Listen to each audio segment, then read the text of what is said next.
como nós rotarianos, nós temos o conhecimento que o Rotary tem um programa chamado End Polio Now. Então, há alguns, se a gente for lembrar, no passado do clube, a gente já fez uma breve apresentação chamada História do Rotary. Só que hoje a gente vai adicionar um capítulo a mais. No capítulo de hoje, End Polio Now. Então, que nem na novela, hoje a gente tem nosso capítulo sobre a polio. Então, a gente vai conversar um pouquinho, esses 5 minutinhos sobre a polio, para a gente entender um pouquinho mais aonde ela iniciou. Mas vamos ainda falar antes do Rotary.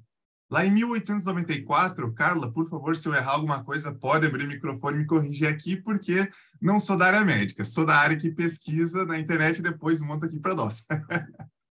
No estado de Vermont, nos Estados Unidos, mais ou menos a nordeste do estado, próximo de Washington, Nova York, teve um primeiro grande surto, sendo 132 casos com 18 mortes. Então, naquele momento, foi aceso o alerta. Opa, tem algo acontecendo no mundo. Vamos olhar um pouquinho mais. Passado 14 anos, os 2 médicos em Viena, o Carr e o Irving, eles conseguiram fazer uma identificação. Não é somente uma doença, é um vírus.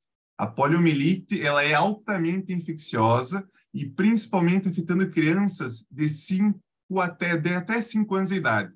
Então, a gente tem que trabalhar, porque não existe a cura, mas sim existe a imunização. Então, a gente consegue prevenir que aqueles vírusinhos que está ali desenhado, ele atinge as crianças. Isso iniciou lá em 1908 uma verificação. Somente 21 anos depois, começaram a buscar prevenções. Não tinha solução e nem imunização, mas eles começaram a trabalhar com o pulmão de aço. Particularmente, eu não gosto da imagem, então quem quiser pesquisar, sinta-se à vontade, mas eu gosto de não trabalhar com imagens fortes. Eu prefiro só coisa boa, que daqui a pouquinho a gente tem na próxima imagem uma coisa um pouquinho melhor. Mas só para contar mais, o pulmão de aço ele começou a auxiliar, a aumentar a vida daquelas pessoas que estavam que tiveram a contração da polio. Então elas melhoravam um pouquinho mais, pelo menos a respiração. E, graças ao avanço medicinal e da ciência, o Jonas Salk, em 1955, ele conseguiu declarar que a vacina que ele tinha criado era segura e eficaz. Então, ele começou a vacinar as pessoas com uma imunização. Não era cura, ele imunizava e prevenia que as pessoas tivessem a polio. Só que, claro, a gente teve alguns avanços. Em 1960, o Albert Sabin, ele conseguiu fazer uma revolução. Não precisava mais vacinar. A gente podia ter a vacina oral. E até eu trouxe uma frase dele que eu vou corrigir antes da gente conversar um pouquinho mais sobre a vacina dele. Um rotariano, que também é um ser humano, não deve descansar enquanto o Rotary puder reduzir o sofrimento das pessoas. Essa foi uma das maneiras dele conseguir reduzir o sofrimento. Trocar uma vacina por uma vacina oral. Então, a gente conseguiu agora cada vez mais alavancar a divulgação de como combater a polio no mundo. E isso também teve um papel importantíssimo do Rotary. Em 1979, mais especificamente nessa data, em 29 de setembro, especificamente um dia a mais, há alguns quantos anos atrás, que me falhou a conta agora, o presidente da época, nas Filipinas, ele assinou um compromisso. E além de assinar um compromisso, ele mostrou: os rotarianos vão vacinar as crianças até erradicarmos a polio. Essa frase começou a ecoar entre os rotarianos do mundo inteiro, tanto que em 1985 foi criado o programa Polio Plus, dentro do Rotary Internacional. Uma campanha que o Rotary se comprometeu a alcançar valores expressivos na casa dos milhares de dólares para combater a polio em todo o mundo. E daí, então, uma curiosidadezinha antes de a gente avançar para 94. Como é que estava o nosso mundo em 88 com relação à polio? O nosso mundo tinha muitos países contendo a polio. Alguns, como os Estados Unidos, ainda não tinham, já tinham erradicado ela. Mas o nosso Brasil estava ali, estava com a presença da polio no Brasil. Graças ao avanço das vacinações, em 1991, o Brasil já não tinha mais. E, em 1994, a América inteira foi declarada como livre da polio. Vejam que a África, a Ásia e um pouco da Europa e Oceania também ainda estão lá com a polio.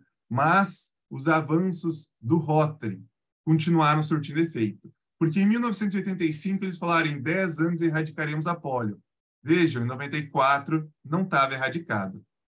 97 também não, mas o Rotary falou em 95, mais 10 anos erradicaremos a polio.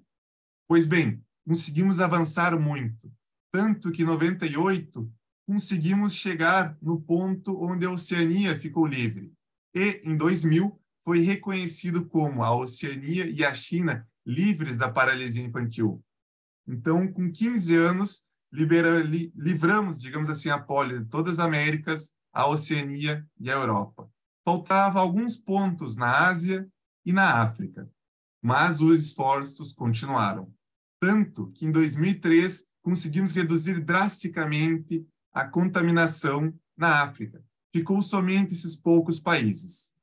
E em 2006 conseguimos uma marca que foi considerada histórica. Tínhamos somente em 4 países, Afeganistão, Índia, Nigéria e Paquistão, ainda continham o vírus da polio selvagem correndo entre as crianças. Para conseguir ir além, porque começaram a existir algumas barreiras culturais.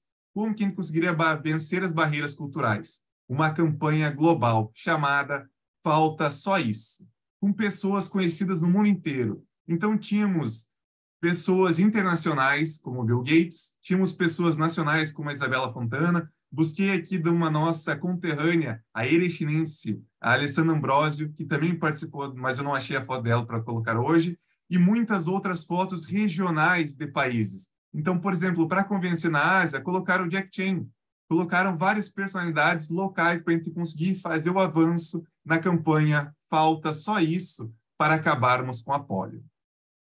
Tanto que em 2012 já surtiu um grande efeito. A Índia conseguiu se livrar dela. Conseguimos agora estar somente em 3 países, que não é uma coisa boa de você falar, mas a ideia seria nenhum. Mas estávamos lá ainda no Afeganistão, na Nigéria e no Paquistão, trabalhando para erradicar a polio. Tanto que quase 30 anos depois, especificamente 29 anos, conseguimos verificar que a gente já tinha uma redução de 99% dos casos desde 1988. Então, para aqueles que não conhecem, quando a criança é vacinada, uma das maneiras de identificar é pintando a unha do minguinho. Então, aquela unha ali significa que essa criança está protegida, imunizada contra a poliomielite. Em 2019, mais um grande avanço na história da End Polio Now. Conseguimos livrar a África. Não tínhamos mais a Nigéria como um país endêmico. Então, em 2020, a OMS declarou: temos a África livre da polio. Conseguimos um grande avanço. Só que a história não acabou. A gente precisava ainda trabalhar no Afeganistão e no Paquistão. Ainda mais que em meados de 2020, como todos sabem, entrou a pandemia. A vacinação foi muito prejudicada e o Rotary buscou uma nova maneira de trabalhar. Criamos, então, um projeto chamado Polio Plus Society. Temos aqui 2 exemplos do nosso clube que receberam o emblema de fundadores Polio Plus Society. Os próximos que vão vir não vão ser o pin vermelhinho que tem no peito do Christopher e do companheiro presidente, então, Gilmar. Vai vir esse azulzinho, que é o companheiro Plus Society. Então, agora, nós gremistas podemos fazer parte também e entrar no programa, porque vai ser azulzinho. Mas, brincadeiras à parte, enquanto não eliminarmos a polio completamente, toda criança no mundo correrá o risco de contraí-la. Então, vamos entrar em uma ação e buscar eliminar essa doença para sempre. Essa seria a instrução rotária da história da campanha End Polio Now do Rotary.